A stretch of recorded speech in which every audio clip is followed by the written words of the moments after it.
बचपन में जब गांव में रहता था, जब मैं मेला जाता था तो मैं नक्शे खरीदता था। मुझे बहुत शौक था नक्शा खरीदने का और मेरी बड़ी इच्छा थी कि मुझे कोई ग्लोब कहीं गिफ्ट मिल जाए या कोई दे दे। नहीं मिल पाया, लेकिन मैंने कम से कम 20 लोगों को ग्लोब गिफ्ट किया है। ये बहुत घना इलाका देख रहे हैं, हरा सा। आपको ये लग रहा होगा कि बहुत जनसंख्या वाला इलाका है। ये वाला इलाका भी देख लीजिए, आपको लग रहा होगा कि भी हरियाली है तो बहुत जनसंख्या वाला इलाका है। आप ये वाला इलाका देख लीजिए, बहुत हरा भरा दिखाई दे रहा है। आप सोचेंगे कि क्योंकि मैंने पिछली वीडियो में कहा था कि ये सब सूखा सूखा है, इस नाते लोग इधर गए, तो ये हरा हरा है तो यहां भी लोग गए होंगे, भी हरियाली है। सबसे अच्छी जगह ये पाई जाती है, जो ये इलाका है और फिर ये इलाका है। अब मेरी बात को साबित करने के लिए मैं एक दूसरा नक्शा लाया हूं। आप कहेंगे न जाने क्या अपने मन से सब बोले जा रहे हैं, तो आइए चलिए हम इसके आगे का जो नक्शा खोलेंगे कि पूरी दुनिया में कहां कितने मनुष्य रहते हैं, जिसको हम कहते हैं जनसंख्या घनत्व।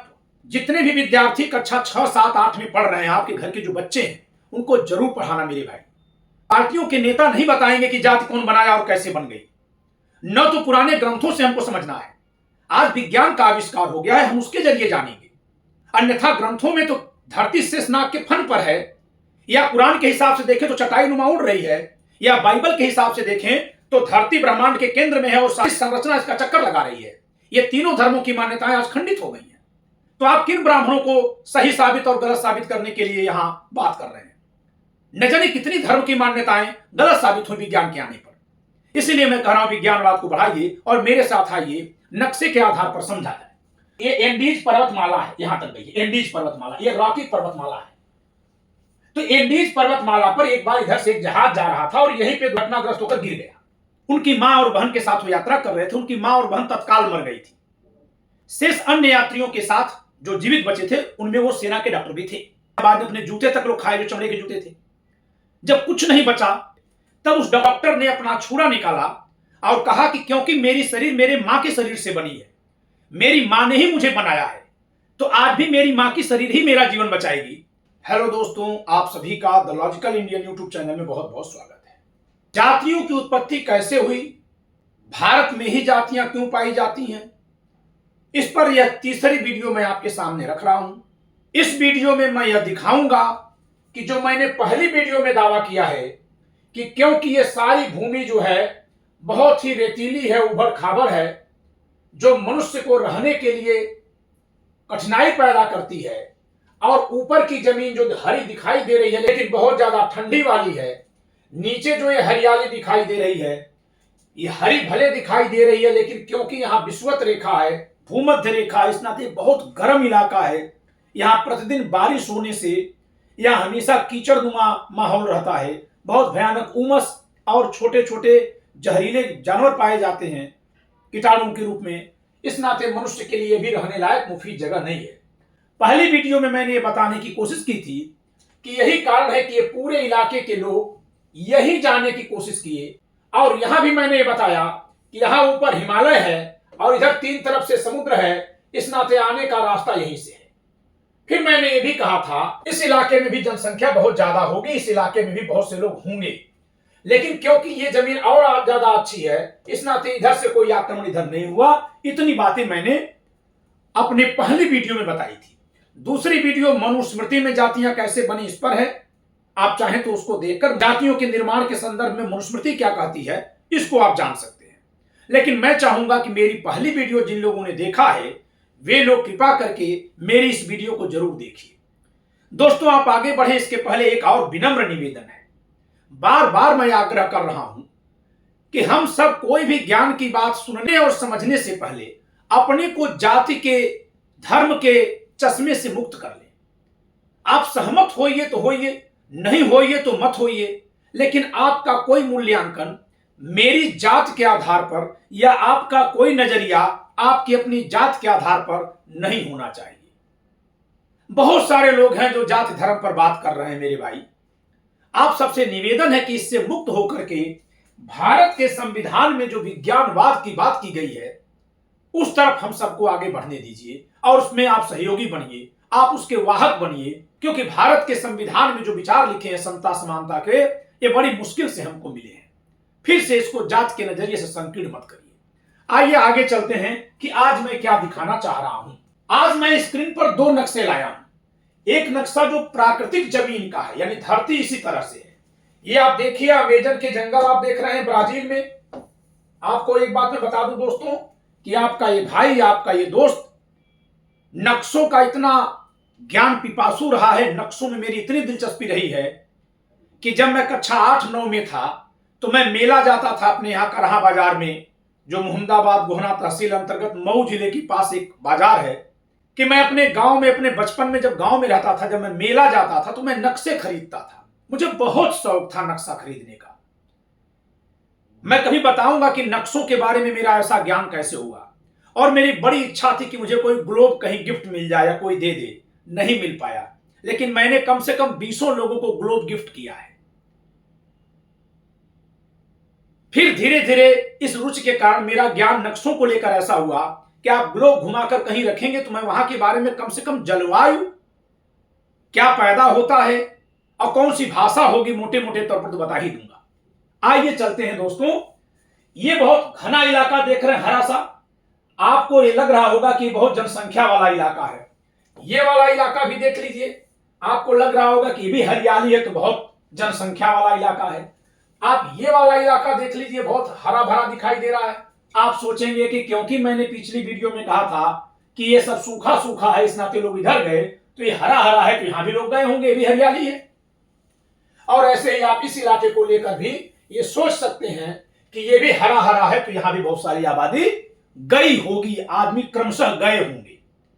लेकिन मैं बता दूं कि इनमें से किसी इलाके में आदमी नहीं गया। ये जितना मैं गिनाया, 1 2 3 और 4, यहां तो एक तो पहले बाहर है, ये जमीन है अपने आप में अलग है। ये बहुत पहले कभी एक साथ जुड़ी थी, तब लोग वहां जो एक साथ जुड़ गए थे वहां से मानव का प्रसार हुआ है। लेकिन अब आते हैं इस पर, तो ये टू मच ठंडा है, ये कोल्ड है, और ये टू मच हॉट है, गर्म है, क्योंकि यहां पे विषुवत रेखा गुजरती है और यही कारण है कि ये सब गर्म इलाका है। यहां बहुत चिपचिपी सी जलवायु पाई जाती है, उमस बहुत ज्यादा होती है, भयानक गर्मी पड़ती है। यहां बहुत ही काले और बड़े घुघराले बाल वाले लोग पाए जाते हैं, क्योंकि इतना भयानक गर्मी पड़ती है, उसका असर हुआ उस प्रजाति पर। जबकि सबसे अच्छी जगह ये पाई जाती है, जो ये इलाका है और फिर ये इलाका है। अब मेरी बात को साबित करने के लिए मैं एक दूसरा नक्शा लाया हूं। आप कहेंगे न जाने क्या अपने मन से सब बोले जा रहे हैं, तो आइए चलिए हम इसके आगे का जब नक्शा खोलेंगे कि पूरी दुनिया में कहां कितने मनुष्य रहते हैं, जिसको हम कहते हैं जनसंख्या घनत्व, यानी कहां किस इलाके में बहुत ज्यादा लोग रहते हैं और कहां किस इलाके में बहुत कम लोग रहते हैं।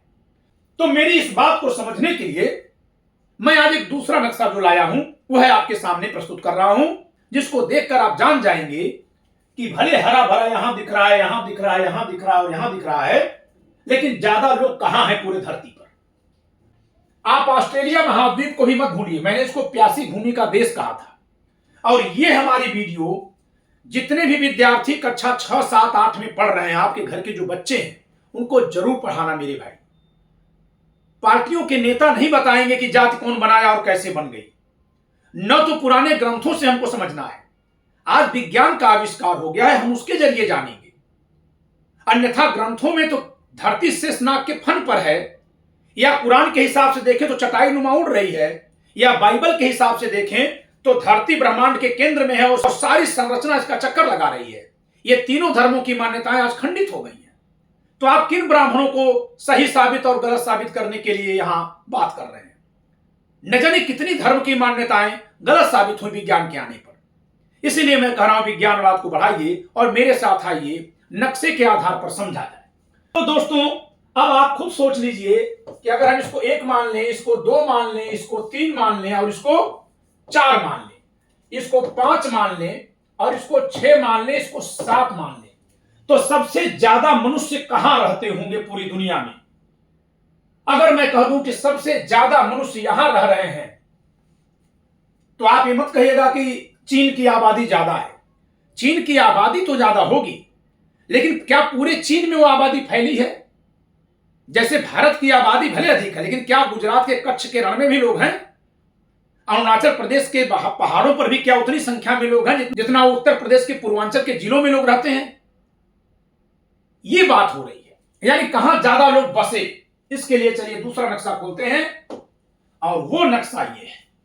आपके सामने ये नक्शा है वर्ल्ड पॉपुलेशन डिस्ट्रीब्यूशन। इसको कहते हैं दुनिया में जनसंख्या का वितरण, यानी जनसंख्या घनत्व कहते हैं। अब आप जरा देखिए तो ये क्या आपके सामने आया। ऑस्ट्रेलिया में क्या दिख रहा है दोस्तों, इसको कहते हैं प्यासी भूमि का देश। ये देखिए, मैंने कहा था केवल किनारे किनारे लोग रहते हैं। ये देखिए, यहां पे छोटा सा एक शहर है, यहां है बस, पूरी जमीन खाली है। क्यों? क्योंकि वहां पे मरुस्थल है। ये देखिए, अमेजन के जंगल हरा भरा था ना, खाली है पूरा, आदमी इसमें नहीं रहते हैं। आपने तो बहुत हरा भरा इसको देखा था ना। और लगभग इसी के आसपास है ये भी। अगर हम इसको कह दें कि ये है विषुवत रेखा, तो विषुवत रेखा से जितना ये उत्तर है लगभग उतना ही दक्षिण में हो जाएगा। है तो, लेकिन तब भी आबादी नहीं है। क्यों? क्योंकि यहां नदी तो है, लेकिन अमेजन नदी हो इतनी भयानक है, इतनी ज्यादा भयानक है कि यहां बहुत भयानक जंगल है, यहां मनुष्य नहीं रह पाया।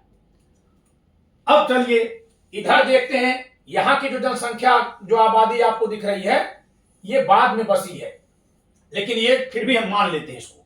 लेकिन जब ये देखेंगे आप, जो इलाका मैं बता रहा था उस नक्शे में, बताओ मेरे भाइयों, मेरी वो बात यहां दिख रही है कि नहीं दिख रही है? सर्वाधिक जनसंख्या घनत्व ये देखिए, पंजाब, हरियाणा, फिर पूरा उत्तर प्रदेश, ये बांग्लादेश सबसे घना सर्वाधिक आबादी वाला इलाका है, जो आज का बांग्लादेश है।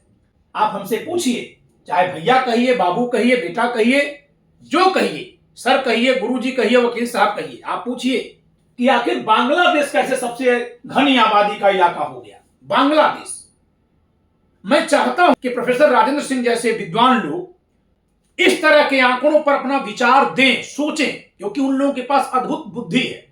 जब उस बुद्धि का प्रयोग करके इस नक्शे को देखेंगे तो उनके ज्ञान में जो पहले से बातें हैं, उनके आधार पर और नया नया तर्क से नए नए विश्लेषण सामने आएंगे।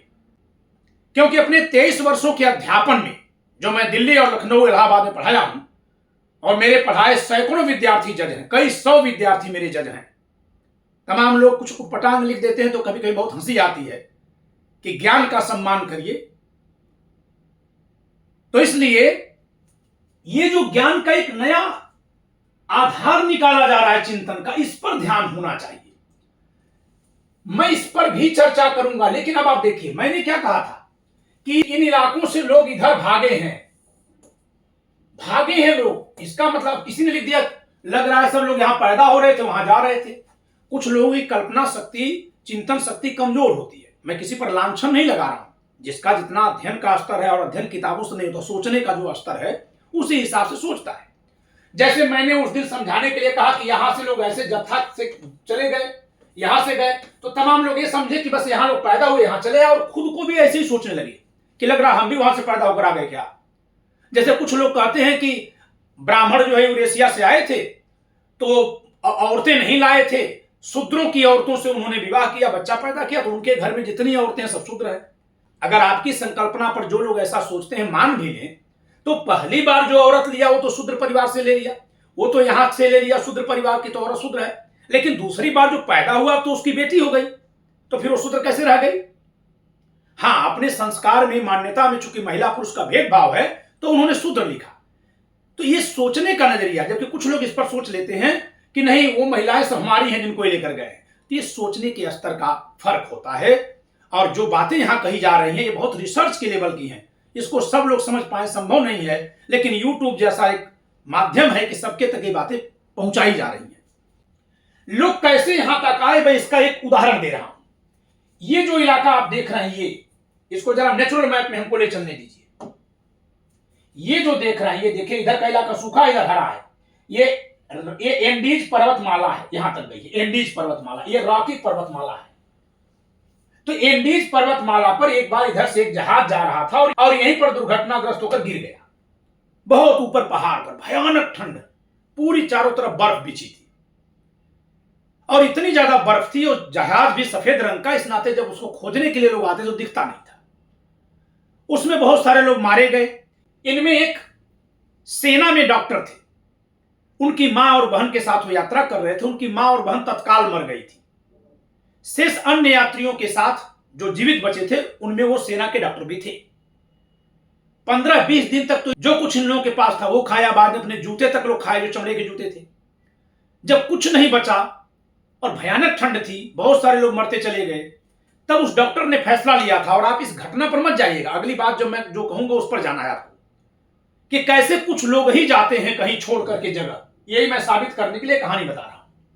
तो उस डॉक्टर ने अपना छुरा निकाला और कहा कि क्योंकि मेरी शरीर मेरे मां के शरीर से बनी है, मेरी मां ने ही मुझे बनाया है, तो आज भी मेरी मां की शरीर ही मेरा जीवन बचाएगी।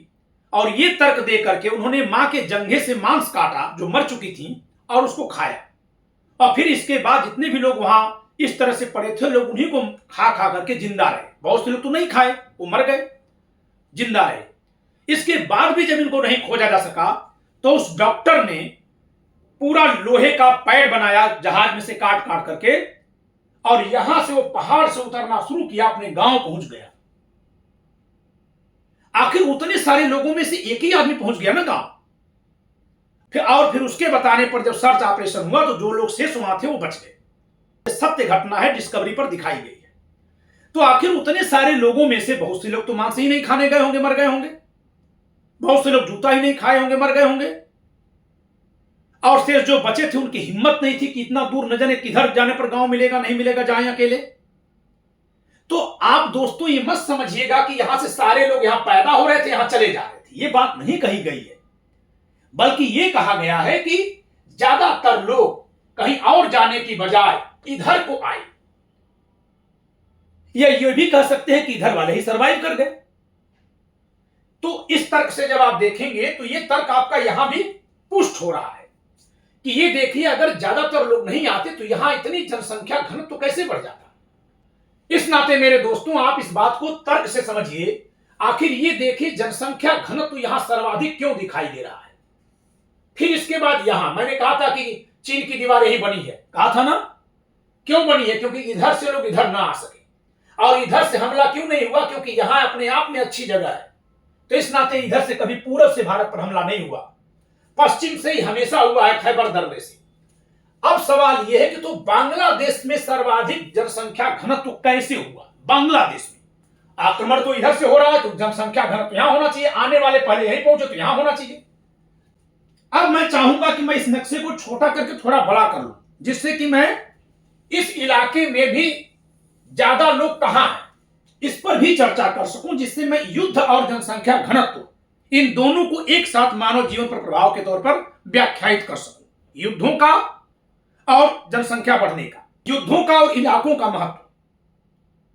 इसलिए मैं इस नक्शे को छोटा करके अब केवल इतना दिखाऊंगा। अब दोस्तों, हमने अमेरिका के नक्शा को हटा दिया है। ये देखिए, दुनिया में सबसे ज्यादा घना बसा देश, वैसे तो सिंगापुर भी आ जाता है उस कैटेगरी में, लेकिन सिंगापुर इसलिए है क्योंकि वो शहर है, एक शहर का देश है, और इस नाते यहां जनसंख्या बढ़ गई है। तो फिर हम जब इस कैटेगरी में चलेंगे, जिस लिहाज से हम लोग यहां पढ़ लिख रहे हैं, समझ रहे हैं, तो ये है बांग्लादेश, आज का बांग्लादेश। ये अब आप कहेंगे, हमसे पूछिए कि जब आप ये कह रहे हैं कि लोग यहां से प्रवेश किए हैं, तो जनसंख्या घनत्व तो यहां दिखना चाहिए, यहां क्यों दिख रहा है? तो इसके लिए 3 कारण मैं बताऊंगा। एक तो यहां से प्रवेश जरूर हो रहा, मुहाना भले है ये, लेकिन यहां भी जमीन उतनी उपजाऊ नहीं है जितना इधर है। एक बात, ज्यादा उपजाऊ जमीन तो ये उत्तर प्रदेश और हरियाणा वाली है, आधा बिहार तक है, उसके बाद बिहार में बाढ़ का इलाका पड़ जाता है, भयानक बाढ़। दूसरी बात, यहां अगर राजस्थान में देखें तो यह मरुस्थल है, गुजरात में कच्छ का रण है। लेकिन बांग्लादेश में इतना जनसंख्या घनत्व तो कैसे हुआ? इस पर युद्धों का बहुत बड़ा प्रभाव रहा। इधर से जब लोग आए, तो बाद वाले जब कोई मनुष्य की कोई नया कबीला आया, तो इस पर वो दबाव डाला, तो इस नाते आगे खिसकते चले गए। जो आज का बांग्लादेश है, वहां पर युद्ध कम हुए हैं। अगर आप युद्धों का इतिहास पढ़ेंगे, मैं फिर से कहूंगा प्रोफेसर राजेंद्र सिंह जैसे विद्वानों से, या जो इतिहास के विद्वान हैं, वो एक नक्शा जारी कर दें कि भारत के किस इलाके में ज्यादा युद्ध हुए हैं। अगर एक सवाल कर दिया जाए कि इन चारों हिस्सों में से किधर ज्यादा युद्ध हुए हैं, तो मैं दावे के साथ कह रहा हूं इधर ज्यादा युद्ध हुए हैं, ज्यादा बड़े बड़े युद्ध इधर ही हुए हैं। तो जब आप युद्धों का इतिहास देखेंगे, तो ये भी इस इलाके में ज्यादा युद्ध दिखेंगे। क्यों ज्यादा युद्ध दिखेंगे? क्योंकि यहां से प्रवेश हो रहा है, तो काबुल से लगाए आपको पटना से बहुत इधर तक, पूर्वी यूपी तक, उसके आगे युद्ध बहुत कम दिखेंगे, आपवादिक युद्ध दिखेंगे। आप अंग्रेजों के युद्ध की बात मत करिएगा, क्योंकि अंग्रेज पानी से आ रहे हैं, इसी नाते अंग्रेज यहां आते हैं। तो इस नाते ब्रिटिशर्स से जो युद्ध हुए हैं उसकी बात आप मत करिएगा। जो बाहर से आक्रांता आए, ये तो व्यापारी आए थे ना, उनकी बात करिएगा। ज्यादातर युद्ध आपको इस इलाके में मिलेगा, फिर उसके आगे थोड़ा सा बढ़ेंगे तो यहां मिलेगा, बस इससे आगे युद्ध नहीं मिलेंगे, ये जान लीजिए आप। सबसे ज्यादा युद्धों का इलाका यही है, काबुल से लगाए और पूर्वी यूपी तक, नीचे आगरा। इसके बाद युद्ध बहुत कम दिखेंगे आपको। फिर इधर जैसे आप दक्षिण भारत में युद्ध पढ़ेंगे तो युद्ध तब होते हैं जब कोई उत्तर भारत से अभियान करता है कि हम नीचे जीतेंगे, यानी एक राजा ही है जो अभियान चला रहा है, यानी वो कबीले नहीं है, लेकिन यहां कबीलों के द्वारा आक्रमण, लेयर्स पर लेयर्स, एक के बाद एक आक्रमण मिलेंगे आपको।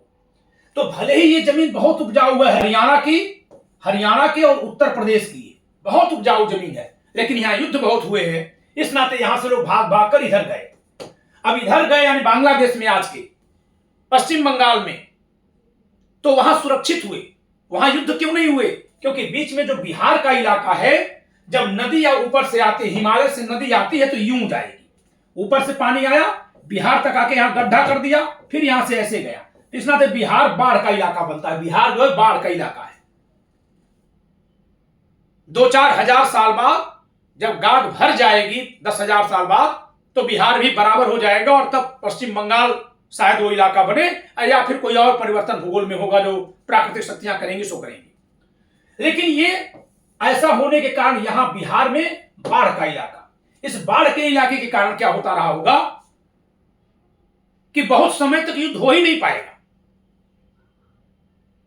उस जमाने में बारिश ज्यादा होती थी और बांध कोई नहीं थे जो पानी बाहर पहुंचा दे, तो इस नाते उस समय ये बाढ़ का इलाका था और इस बाढ़ के इलाके के उस पार लोग जा चुके हैं, तो ये सुरक्षित इलाका हो गया। यही कारण है कि वहां युद्ध कम हुए, बांग्लादेश का जो आज का इलाका है, और वहां जनसंख्या घनत्व अधिक हो गया। तो आप ये देखिए कि जो आप नहीं स्वीकार कर रहे थे कुछ लोग कि हर जगह से लोग उठकर यहां गए हैं, मान लीजिए दोस्तों, आप देखिए लोग गए हैं।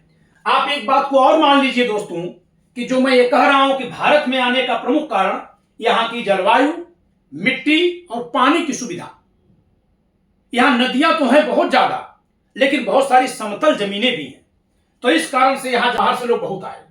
आप देखिए, मैंने कहा था मिस्र, ये देखिए जो ये यहां पर देख रहे हैं जनसंख्या घनत्व तो बहुत ज्यादा, लगभग भारत जैसा है। ये जानते हैं क्या है? ये नील नदी है दोस्तों, जो यहां से यहां तक गई है, और यहां पे इसका मुहाना है, मुहाना के पास डेल्टा बनता है। डेल्टा का मतलब नदी फैल जाती है, तो वहीं पर हरियाली है, और इस नाते यहां भी बहुत बड़ी आबादी बस गई। यही कारण है इस नील नदी के मुहाने पर इतनी आबादी रहती है कि उस आबादी को ही गिरने के कारण से, चूंकि ये मिस्र देश में है, तो मिस्र की आबादी बहुत अधिक दिखाई जाती है, यानी देश के आधार पर उसका जनसंख्या घनत्व तो ज्यादा दिखाया जाता है, जबकि मिस्र में भी आबादी यहां ज्यादा है। जैसे भारत में भले पूरे भारत की आबादी ज्यादा दिखाई जाएगी, जनसंख्या घनत्व तो भारत का विश्व के स्तर पर ऊंचा होगा, लेकिन जहां मैदानी इलाका है यहां पर सर्वाधिक है। ये असम का इलाका हो गया, जैसे मेघालय में पहाड़ी है तो कम हो गया। ये सबसे ज्यादा घना इलाका है, दुनिया का सर्वाधिक घना इलाका है। तो दोस्तों, पिछली वीडियो में जैसा कि मैं बताया था कि हर तरफ से मनुष्य भारत ही की तरफ आया था, आप देख सकते हैं कि वो बात जनसंख्या के घनत्व में दिखाई दे रही है।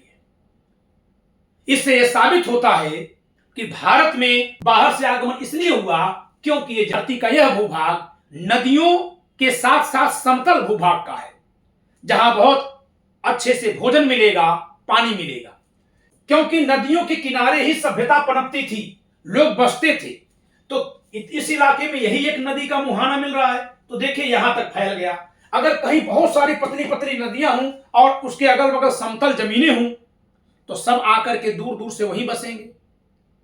तो इस तरह से यहां बसावटें हुई और लोग यहां पर बसे हैं।